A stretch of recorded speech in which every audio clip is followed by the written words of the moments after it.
ছিল এক গর্ভবতী গরু। মনীষ তার গর্ভবতী গরুর একটুও খেয়াল রাখতো না, ঠিকমতো যত্ন করতো না, ভালো খাবার দিত না। একদিন মনীষ গাভীর কাছে আসে। কবে যে তোর বাচ্চা হবে? তোর বাচ্চা হলে তো দুধ বিক্রি করে আমি অনেক টাকা পাবো।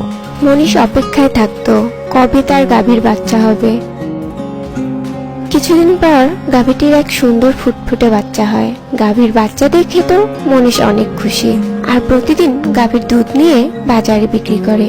গাভীর বাচ্চার জন্য কিছুই রাখে না। গাভীর বাচ্চাটি যখন গাভীর দুধ খেতে যায়, তখন বাচ্চাটি একটুও দুধ পায় না। মা মা ও মা, মালিক তো একটুও দুধ রাখে না। মা, আমার তো খুব ক্ষুধা পেয়েছে। আমার মালিক কতটা নিষ্ঠুর। আমার এই অবুঝ বাচ্চাটার জন্য কি তার একটুও মায়া লাগে না? হে ভগবান, আমার বাচ্চাটা না খেয়ে আছে, আর আমি মা হয়ে কিছুই করতে পারছি না। এসব বলে গাভীটি কাঁদতে থাকে। গাভীও তার বাচ্চার কথাগুলো এতক্ষণ এক ডাইনি শুনছিল। এ মানুষটা কত নির্দয়, একটু দয়া নেই। বাচ্চাটির জন্য একটুও দুধ রাখে না, কতটা পাষাণ। গাভীও তার বাচ্চার কষ্ট বোঝে না।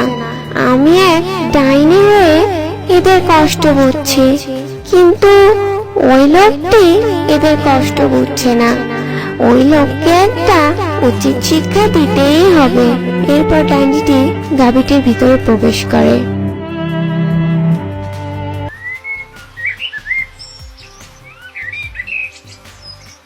পরের দিন মনীষ দুধ দোয়ানোর জন্য আসে।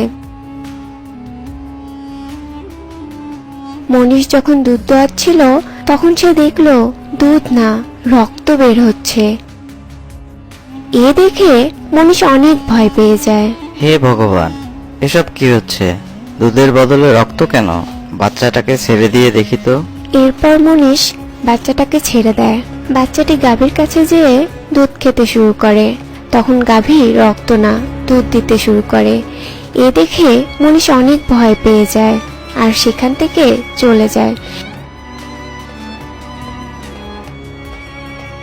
এরপর গাভীর শরীর থেকে ডাইনিটি বের হয়ে আসে।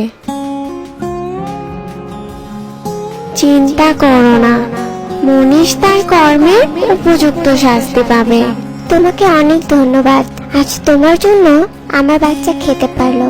এরপর ডাইনি চলে যায়।